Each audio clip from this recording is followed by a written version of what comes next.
Dear viewers, welcome back to this podcast on the State of Affairs YouTube channel. And I have been conducting conversations on IR. And tonight I have got with me, this evening I have got with me somebody who is a researcher, especially in the international relations domain. And she is just tracking and researching on Indo-Pacific mainly. The reason being that she has recently come up with a publication at the South Asian Voices.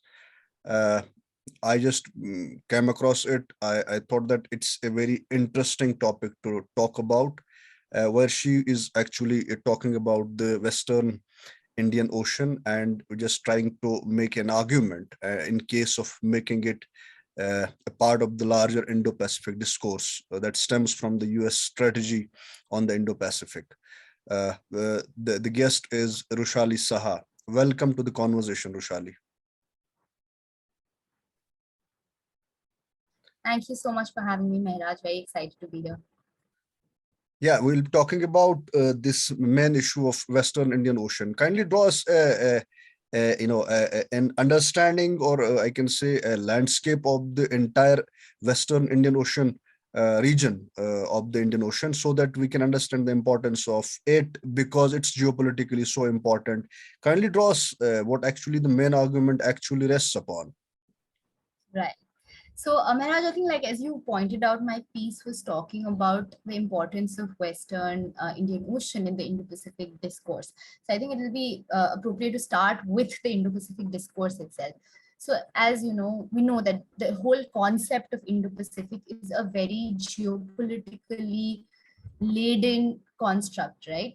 It is of course reflecting a geographic reality, but each country has its own political connotations associated with the term, and that is reflected the best in terms of the geographic adjustments of the Indo-Pacific contours. And in fact, there's a very interesting paper which was published on RSIS, which talks exactly about this, sort of looking at how different countries have changed their definitions of geographic definitions of the Indo-Pacific.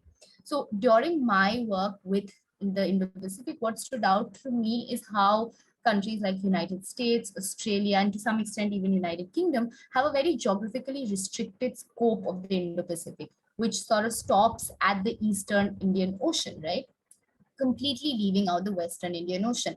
But there are countries like India, Japan, and even France, which have a much more inclusive definition, which includes and incorporates the Western Indian Ocean within the larger Indo-Pacific construct. Now, since Indo-Pacific as a construct itself is so fluid, what stood out to me is sort of like what I was trying to explore and look at, as many other accomplished researchers also in this field, is that what does this mean? Why are some countries leaving this out? Why are some countries adopting a restrictive scope? Why are some countries adopting a more inclusive scope? So in fact, my piece was actually a part of this larger research project, which I'm doing as a part of the visiting fellowship with the Stimson Center, where I'm looking at why the Western Indian Ocean is important. So if I have to briefly answer your question, I think the region itself is very, very important now, especially because it's emerging in a very important strategic context, which is the deepening of strategic competition between US and China. And it is only with China's growing influence in the region, and I mean not just military influence or military presence, but in terms of its like visibility, in terms of its presence as an alternative to the Western powers in the region, that countries are more and more being focused in this region, which is why even the Biden administration's Indo-Pacific strategy includes, now it mentions that it includes the entire Indian Ocean. So I think that is the context in which the region is getting its importance. Having said that, I of course strongly believe that the region is inherently important because it is home to so many countries and so many dynamic powerhouses, like Africa in itself. It remains, of course, like its economic potential has not yet been utilized, but it's an extremely important part which will determine the course of geopolitics. So inherently the region is very important. But I think within the Indo-Pacific construct, the region is getting its importance because Chinese presence is growing in the region, and countries in the region are becoming more and more uncomfortable with Chinese presence because the Chinese presence is countering the rules-based order narrative which is being propagated in the region. So I think that is one reason why the Western Indian Ocean is getting more importance, but more needs to be done. And we also sort of have to understand that, the Western Indian Ocean context is different from the Western Pacific, which is more militarized and where the threat of a direct military conflict is more immediate. That is not the case with the Western Indian Ocean. But if you look at the nature of Chinese presence, right, through the Maritime Silk Road, through, the BRI initiatives, that shows that China's interest in this region is increasing. And it's not just China, it's even Russia. So I think in that context, I think the region is getting more and more importance within the Indo-Pacific discourse, as you mentioned. And if we can just, extrapolate from what you have been telling us about this entire region, is that the factor of China that's creeping in into this entire Indian Ocean region. So, because the larger Indo-Pacific strategy we most often do, understand broadly. But what's so specific to this Western Indian Ocean region that you actually came up with a piece and making an argument, because it's maritime wise, keeping an open and free Indo-Pacific maritime sea lanes and global trade. But what about the countries that are the littoral states? You have mentioned, you have made a case for the littoral states actually to get into this entire discourse of Indo-Pacific, because the Western Indian Ocean is so relevant. So what about the states? What about the Gulf GCC? What about the East African countries? What about the US sub-Saharan African strategy of US foreign policy? Right. So, Mehraj, I'm not sure if I got your question right, but like if you're talking about the role that these countries play, that's exactly what I argue for, which is that these countries have a very important role to play, not just in the Western Indian Ocean, but within the larger Indo-Pacific like domain, right? So these countries will have an important say in terms of how the power politics in the region is playing out.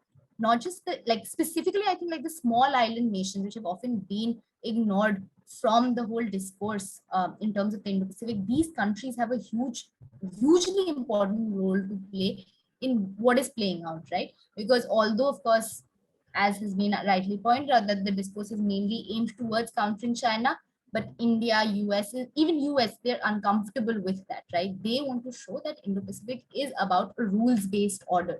So if you're talking about a rules-based order, you need the support of all countries in the region. You need the support of regional countries. That's why when we talk about Indo-Pacific, ASEAN centrality comes out as so important, because we need the support of all ASEAN countries to make the Indo-Pacific construct gain legitimacy.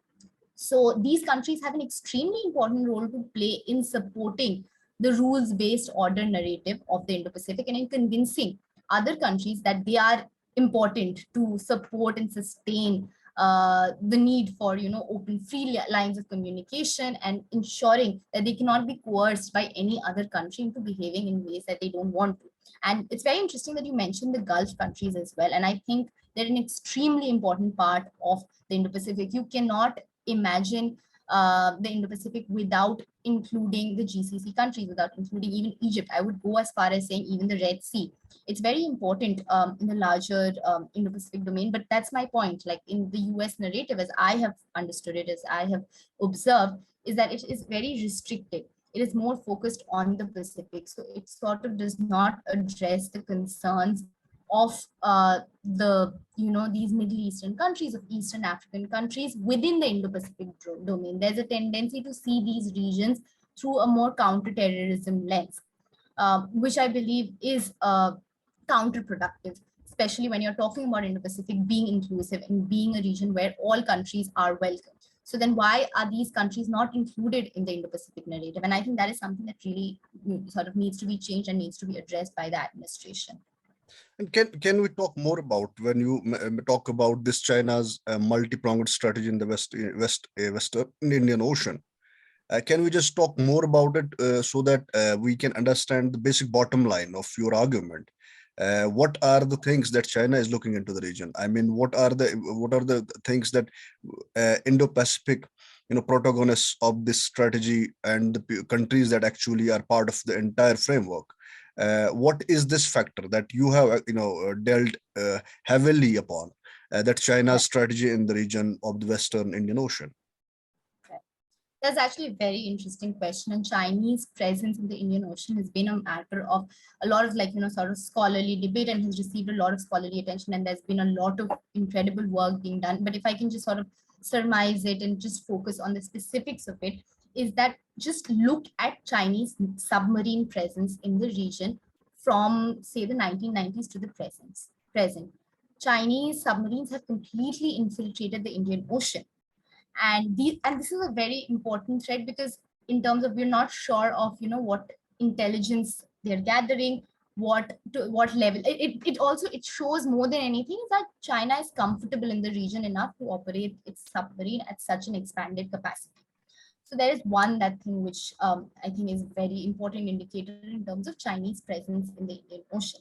Secondly, is that I would first begin with a caveat that the Pacific is still China's most important theater in terms of the maritime domain. It's still dominated by the first island chain, second island chain thinking.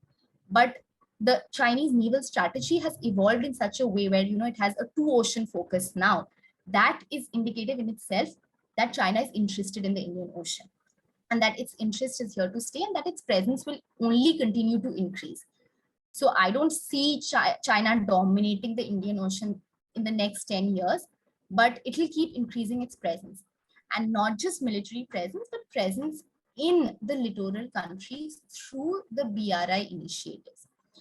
There's a lot, of course, a lot talked about the string of pearls theory, which I won't go into the details, but that is also a very credible argument where it's worth asking, why is China investing in those strategic ports, right? Where which are very, very interestingly located along the Indian Ocean line. Beyond that, look at China's diplomatic presence. Unfortunately, I can't remember the year specifically, but I do remember doing a tour of all the Indian Ocean littorals during the first, like during his New Year's tour. If I'm getting a bit confused as to the year, but the diplomatic presence of China in the Indian Ocean is very, very important, and that it's also the only country which has embassies in all of the six island nations. Even the US does not have embassies in all the six nations. So this shows that China is very much invested into the region. And it has a lot to offer, right? Because Africa is very important within its larger Maritime Silk Road initiative and Maritime Silk Road vision. Pakistan is so important, right? Gwadar is so important, and there's a lot of talk about the dual use potential of these ports, and that still remains inconclusive to some extent. Where of course I do harbor my own doubts about what China's intentions are with the ports, but you can't rule out the dual use potential of these ports, right? So, what to me, how I see China's presence in the Indian Ocean, I would, if I can summarize it, is it'll keep increasing as we go in the future, because this region is extremely important to China and it's well within its maritime vision, especially since the PLA and the planned navy it aims to be a global navy, right? It aims to surpass the United States and be a global navy. So the Indian Ocean will continue to be important in China's strategic calculations. Can we talk about this larger thing that it's India that has many stakes in the Western Indian Ocean, given the way China's penetration and given the way China's imprint and its impression into the entire Western Indian Ocean is. And your argument, if you can just put these things into one, and we can say that what are the stakes for India in this Indo-Pacific region, in this Western Indian Ocean region? Can we just talk more about that? Right. So to start with, I think the name in itself, Indian Ocean, reflects how important India is, and like India has a geographic advantage in the region, right? Being centrally located in the Indian Ocean, where its own security is threatened by what is happening in the seas. And we saw that in the unfortunate 2611 attacks, how the coastal security was sort of like it was the vulnerabilities were taken advantage of, and a huge terrorist attack was launched where so many people lost their lives. And since then, India has become more and more aware of how maritime security is so intrinsically linked to its own national security. So beyond the security dimension, also the resources, right? So there are so many resources in the Indian Ocean, and the fishery rights also. So these are all areas where India has aptly, stake in the region because of its geographic position. And India has always considered itself to be an important player in the Indian Ocean. We've seen that in all the maritime strategies which have been there. And in fact, I think it's quite interesting that even before the bureaucracy or the government sort of evolved a maritime focus, I think the Navy was very active in asserting India's presence in the maritime domain. Because even though there were hesitations from the political circles in terms of, and I'm talking about like, very early Nehru and everything, who were averse towards exploring the geopolitics and the maritime potential of India, because of course we were more consumed by continental threats. But the Navy has been extremely active. It has been the first responder to so many crises in the region. So the Indian Navy has played a very, very important role in the Indian Ocean at large. And coming to the Western Indian Ocean specifically, I think it's very interesting how, especially under the current government, the Africa diplomacy has been integrated with the larger Indian Ocean diplomacy in the region. And it's also seen, I think, through the recent India-Africa defense dialogue, where maritime security has also come up.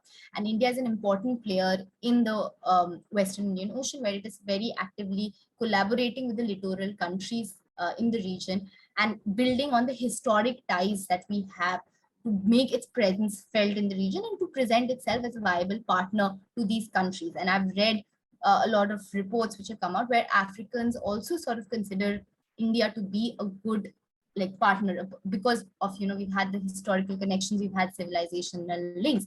So I think India is now sort of, engaging these countries more within its Indo-Pacific narrative. So it's also very interesting if you see in all the speeches that have come up and our Sagar initiative, we've constantly stressed on inclusivity. And we've always maintained that Africa is a very key part of the Indo-Pacific. In all the dialogues, in all the speeches, in all the policy documents, in everything, we've kept including an inclusive definition.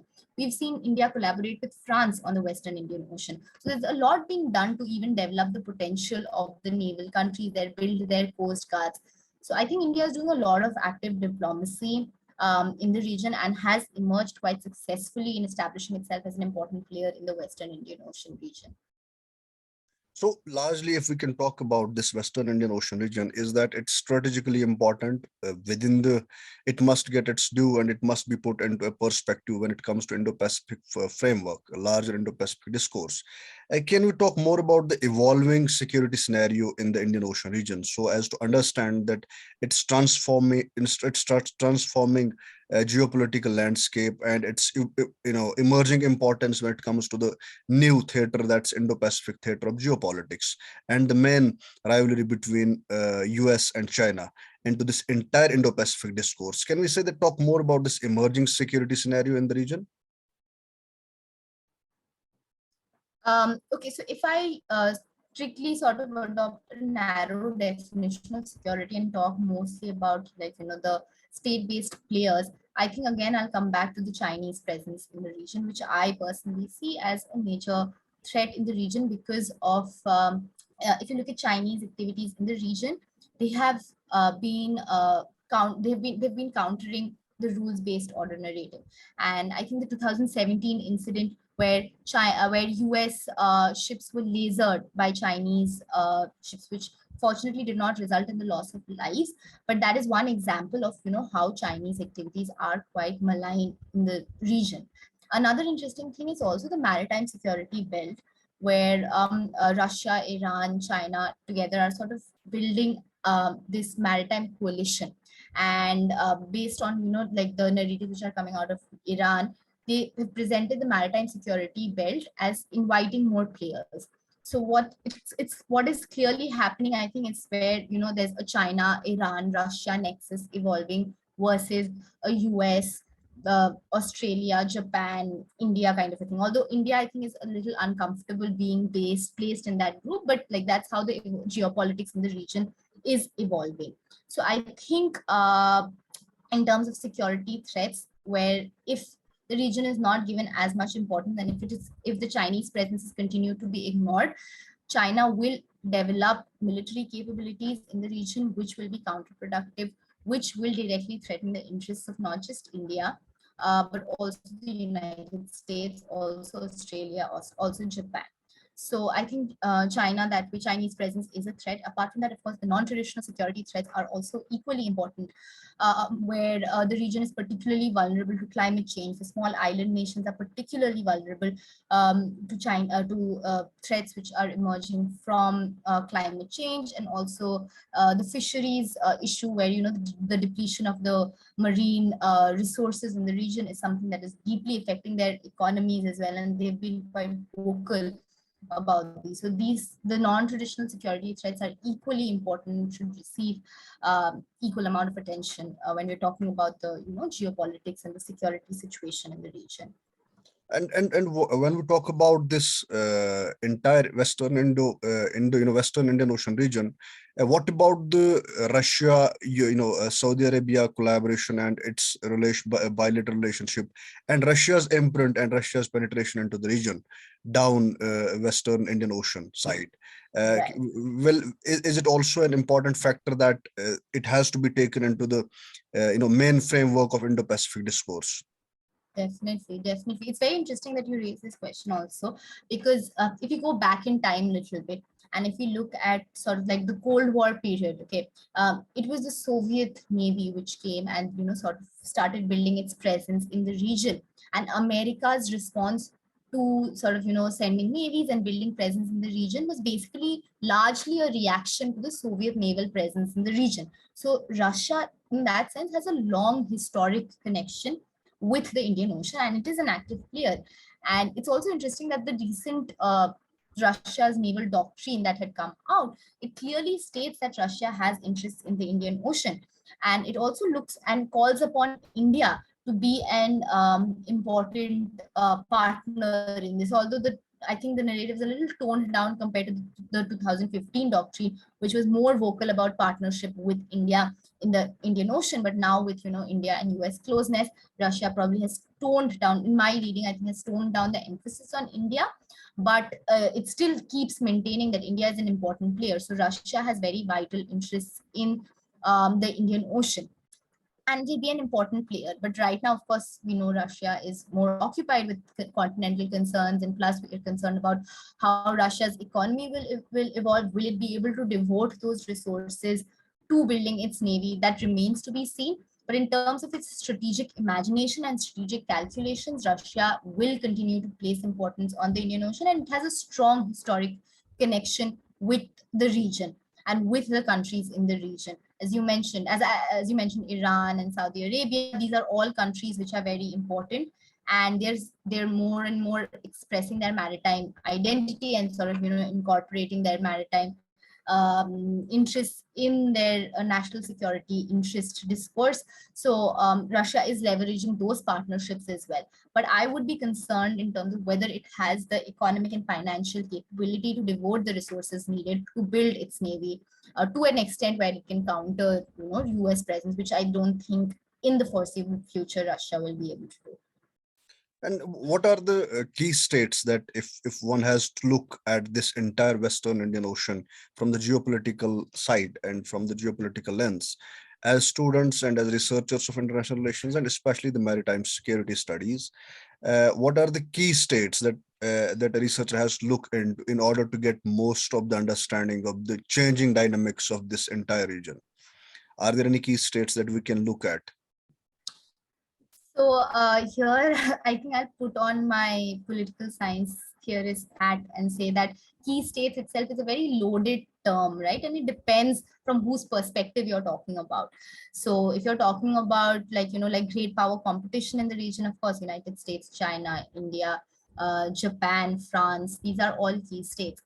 But if you're looking at countries about key state in terms of influence in the region, I strongly believe that the smaller Indian Ocean littorals, the East African countries, South Africa, Tanzania, Mozambique, even Iran, even Pakistan, these are all states simply due to their geography, that they have a strong influence in the region, and that they will have a strong say in how the regional geopolitics will shape up.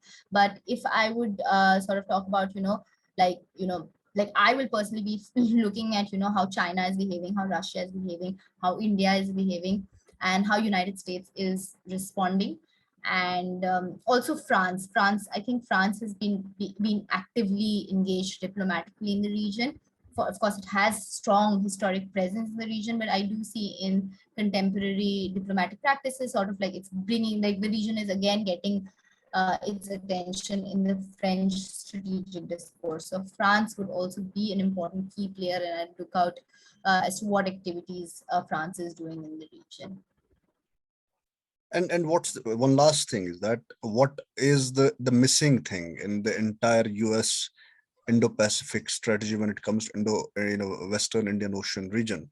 What do you suggest as a researcher? And you have lastly mentioned in that write-up that what's the missing link of US in the strategy? Right. So what has been missing for the longest time is firstly recognition by, like, if you look at Trump's Indo-Pacific strategy and the NSS document, like it completely ignores like the Western Indian Ocean, right? It clearly states that it stops at the at India's shores.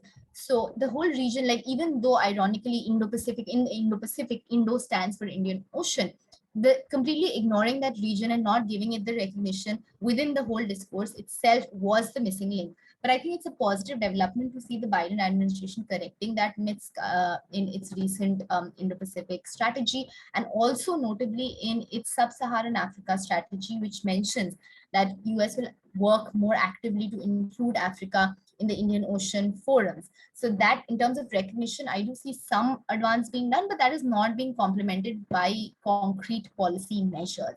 So as to what US should do is something, actually is what my policy memo at the Stimson Center was about, and I've come up with a few policy recommendations on that as well. But if I could give you a brief glimpse into that, is that first thing would be addressing sort of like, the bureaucratic seams issue also, where the whole Indian Ocean region is divided across several bureaus in the State Department and in the Defense Department, whose boundaries in itself don't overlap. So there's a seams issue which has been talked about extensively. So that may be a reason why, the attention towards the region is so fractured. So my biggest concern is to the missing link is United States not viewing the Indian Ocean holistically by breaking it into parts that way. Although of course it's very vast and it needs to be broken up for bureaucratic tractability, but in strategic thinking, I think the Indian Ocean region has to be viewed as a whole to make sense of sort of Chinese presence and how China is looking at Indian Ocean, how Russia is looking at Indian Ocean, how Iran is looking at Indian Ocean, and even how India is treating the Indian Ocean, where to counter to through the Chinese responses. So I think the missing thing here is the need to see Indian Ocean as a whole and develop a holistic framework which integrates it more within the larger Indo-Pacific rules-based order discourse.